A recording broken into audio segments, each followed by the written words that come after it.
KF-21 전투기 5호기 소식에 한국 공군이 두려워진 중국, KF-21 무시했다간 순식간에 중국 항모 전부 침몰된다는 상황. 국산 초음속 전투기 보람의 KF-21 위시제 3호기가 첫 시험 비행에 성공했다고 방위사업청이 5일 밝혔다. 방사청에 따르면 KF-21시제 3호기는 이날 오후 1시 1분에 경남 사천의 제3훈련 비행단에서 처음 이륙해 오후 1시 38분에 착륙했다. 최고 속도와 고도는 200노트, 시속 370km, 15,000피트, 약 4,600m를 기록했다. 시제 1호기와 시제 2호기가 비행했을 때와 비슷한 수준이다. 공군 52 전투비행대 소속 이진욱 중령이 37분간 조종간을 잡았다. 앞서 지난해 7월 19일 시제 1호기가, 11월 10일에는 2호기가 각각 시험 비행에 성공했다. 시제 3호기는 1, 2호기와 동일하게 초기 비행 건전성 시험을 시작으로 고도, 속도, 기동 능력 등 각 분야의 영역 확장 시험과 각 계통의 성능 시험도 시행할 계획이다.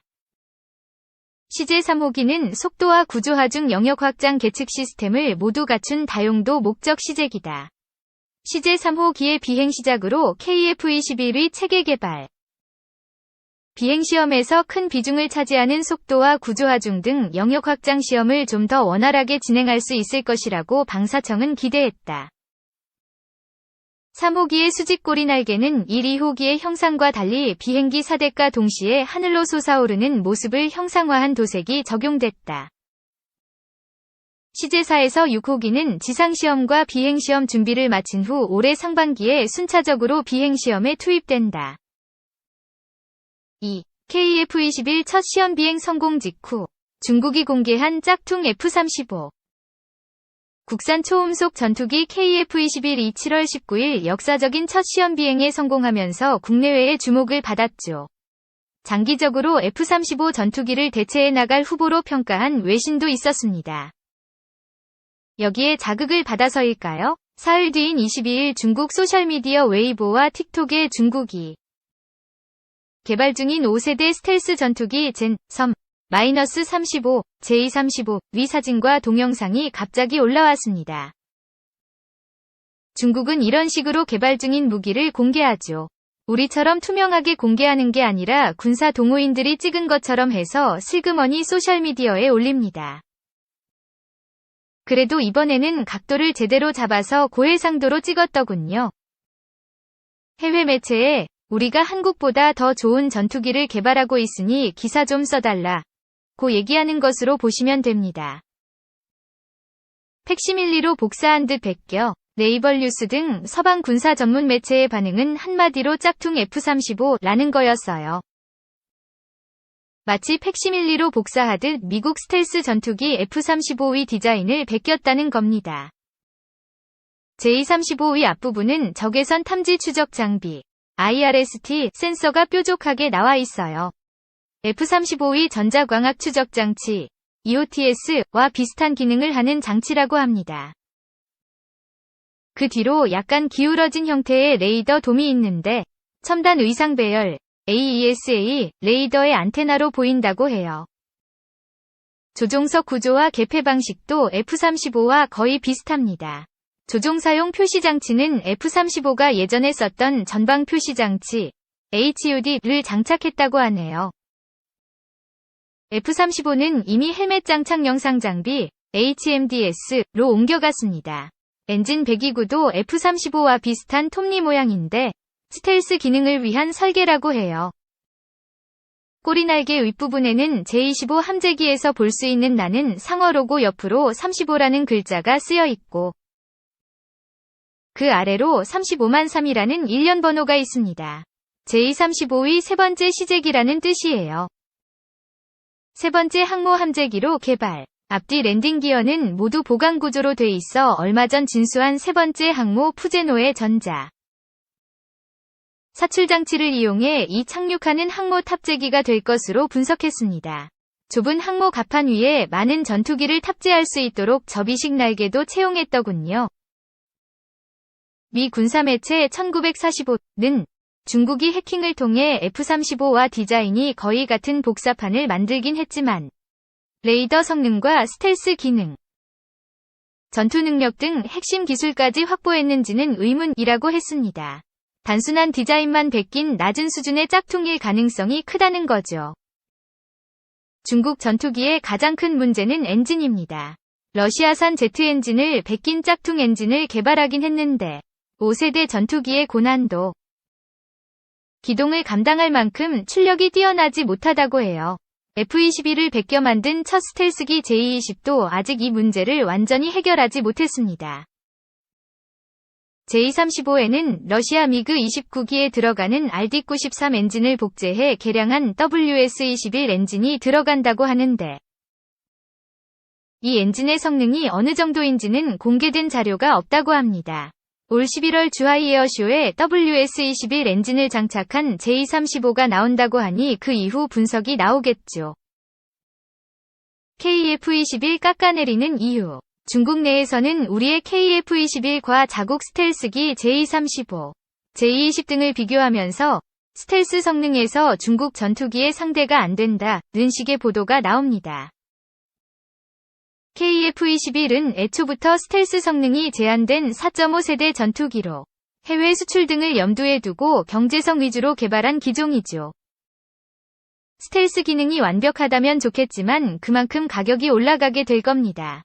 우리 공군은 중국의 J-35에 대응할 스텔스 전투기 F-35를 이미 보유하고 있죠. 비교 대상이 아닌 전투기를 비교하면서 엉뚱한 궤변을 늘어놓는 걸 보니 내심 KF-21 개발이 상당히 신경 쓰이는 모양입니다. 3. KF-21 별로던데? 한국한테 자존심 상한 중국이 공개한 차세대 전투기. 지난달 19일 국산 첫 초음속 전투기 KF-21 보라매위 초도 비행 성공은 국내외의 폭발적인 반응과 함께 많은 것을 시사했다. 4.5세대 전투기를 자체 기술로 개발했다는 사실 자체가 해외 방산업계 관계자들을 놀라게 했고 국내에서도 기술력을 입증해낸 연구진을 향해 찬사가 쏟아졌다. 특히 KF-21 전력화가 동북아 공군력 균형을 바꿔놓을 수도 있다는 추측이 나왔는데 한 홍콩 매체는 KF-21 위 성능이 좋다면 한미 군사 동맹을 고려할 때 중국의 위협이 될 수 있다 라고 언급했다. 그리고 이에 발끈한 건지 이후 중국 SNS에선 차세대 스텔스 전투기 비행 영상이 공개되었다. 공개된 사진과 매체 보도, KF-21 깎아내려는 의도, KF-21 위 시험 비행 성공 사흘 만인 22일. 웨이보와 틱톡 등 중국 SNS에는 중국이 개발 중인 차세대 스텔스 전투기 J-35위 사진과 동영상이 올라왔다. FC-31이라고도 불리는 이 전투기는 선양항공사가 개발 중인 중국의 두 번째 스텔스 전투기이다. 중국은 개발 중인 무기를 공식적으로 공개하지 않고 마치 유출된 듯 SNS를 통해 흘리는 방식을 주로 사용하기 때문에 KF-21을 의식한 것이 아니냐는 추측이 나오고 있다. 이에 더해 중국 매체들이 KF-21과 J-35를 비교하며 J-35의 기술력이 더 우수하다 라는 식의 보도를 내보내고 있어 추측이 타당하다는 쪽에 무게가 실린다. 비교할 걸 해야지. F-35 판박이 J-35. J-35는 사실상 KF-21의 비교 대상이 아니다. 아직 스텔스 기술이 완벽하지 않은 KF-21은 차후 무장착 매립 등 추가 개발을 거쳐 5세대 전투기로 개량할 것을 염두에 두고 설계한 전투기지만 J-35는 스텔스 기능을 갖춘 상태에서 이를 실증하고자 만든 기체이기 때문이다. 더불어 J-35를 바라보는 미 군사 전문가들의 시선은 좋지 않다. 과거 다수의 외신이 F-35 설계 정보가 중국 해커들에 의해 해킹을 당했다고 집중적으로 보도했는데 실제로 이후 공개된 J-35는 쌍발 라이트닝이라고 불릴 정도로 유사한 외형을 갖췄기 때문이다. 이번에 공개된 사진에서도 조종석 캐노피, 전자장비 등 F-35를 빼다 박은 모습을 보인다. 베끼는 거 참 좋아해. 네티즌들의 반응은 한편 KF-21을 의식해 J-35 영상과 사진을 SNS에 공개한 중국을 본 네티즌들은 중국이 신경 쓴다는 건 우리가 잘하고 있다는 증거. 우리가 꼭 성공해야 할 이유가 생겼다. 나라는 큰데 속은 좁네. 짝퉁 가지고 힘주기는 등의 반응을 보였다. 아직 개발 중인 J-35의 성능이 어느 정도일지는 모르지만 군사 전문가들은 빠져나간 데이터가 꽤 많아 생각보다 괜찮은 전투기가 나올 가능성이 있다고 말한다. 더불어 성능이 F-35에 미치지 못하더라도 워낙 대량 생산에 능한 중국이라 수출용으로는 큰 역할을 할 것으로 보인다. 4. 중. 대만 침공 성공 못해. 해군은 괴멸. 미가 워게임 해보니. 미국 워싱턴 DC의 대표적인 싱크탱크가 최근 실시한 워게임 결과에서 중국이 2026년에 타이완을 침공하면 현재 전함수에서 전세계 최대인 중국 해군은 괴멸되고 미국도 항모 두 척이 격침되는 등 치명적인 피해를 입는 것으로 나타났다고 CNN 방송이 9일 보도했다. 이 방송은 미리 입수한 CSIS의 워게임 보고서를 토대로 미국의 국제전략문제연구소 CSIS는 최근 모두 24개의 시나리오를 갖고 2026년에 중국 해군이 수륙 양용으로 타이완을 침공하는 워게임을 실시했으며 미국이 궁극적으로 승리하겠지만 미군 전력 역시 패배한 중국군만큼이나 파괴돼 상당 기간 미국의 글로벌 위치가 영향을 받을 것으로 예상했다고 보도했다. 또 미군과 중국군, 타이완군과 일본군 등 이 전쟁에 개입하는 나라에서 수백 척의 전함과 전투기, 수천 명의 전사자가 각각 발생하는 것으로 예측됐다. CSIS는 이 보고서를 한국 시간으로 10일 새벽에 발표한다. 이번 워게임을 주도한 CSIS의 선임 고문 마크 켄시어는 CNN 방송에 미국 정부나 민간기관이 실시한 워게임은 너무 협소하고 불투명해 정책 결정가들이나 대중에게 타이완을 둘러싼 미중 충돌이 어떻게 전개될지에 대한 진정한 시각을 제시하지 못했다. 며 이전 워게임은 비밀 분류됐거나 공개된 워게임은 그저 한두 시나리오에 기초했다고 밝혔다. CSIS는 다음번 전쟁의 첫 번째 전투라는 제목의 보고서에서 24차례의 워게임은 중국의 타이완 침공이 성공할 것인지 또 양측이 얼마나 큰 대가를 치를 것인지 이 두 가지에 초점을 맞췄다고 밝혔다. 그 결과 중국의 타이완 침공은 성공하지 못했지만 그 대가는 양측에 막대하다는 것이다. 대부분의 시나리오에서 미 해군은 2척의 항모와 10에서 20척의 대형 전함을 잃었다. 또 전쟁 시작 3주 만에 3,200명이 미군이 전사했다. 이는 이라크 아프가니스탄 전쟁에서 20년간 전사한 미군의 절반에 해당하는 숫자다. 또 중국 해군은 괴멸되고 수륙양용 부대의 핵심은 파괴되고 1만 명이 전사하고 수만 명이 전쟁 포로가 발생한다. 중국은 155대의 전투기와 138척의 주요 전함을 잃게 된다는 것이다. 한편 인구 2,400만 명이 타이완에선 3,500명이 전사자가 발생하고 타이완 해군이 보유한 26척의 구축함과 호위함이 모두 격침될 것으로 CSIS의 워게임 보고서는 예상했다. 타이완은 전기나 기본적인 서비스가 파괴된 경제를 맞게 될 것이다. 또 일본 역시 미군 기지가 공격을 받으면서 100대 이상의 전투기와 26척의 전함을 잃을 수 있다고 이 보고서는 밝혔다.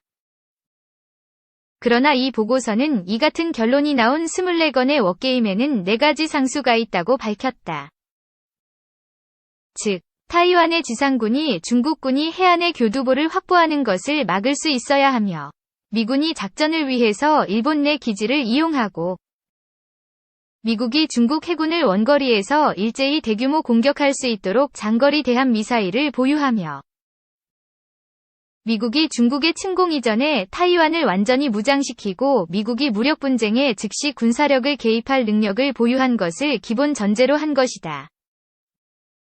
이 보고서는 타이완의 경우에는 러시아의 우크라이나 침공 이후 서방이 우크라이나의 군사력을 점차 지속적으로 지원할 수 있었던 우크라이나 모델 이 적용되지 않는다고 밝혔다. 중국의 타이완 침공이 발발하고 나면 미국과 동맹국이 타이완에 병력이나 보급품을 추가로 보내는 것은 사실상 불가능하기 때문이다.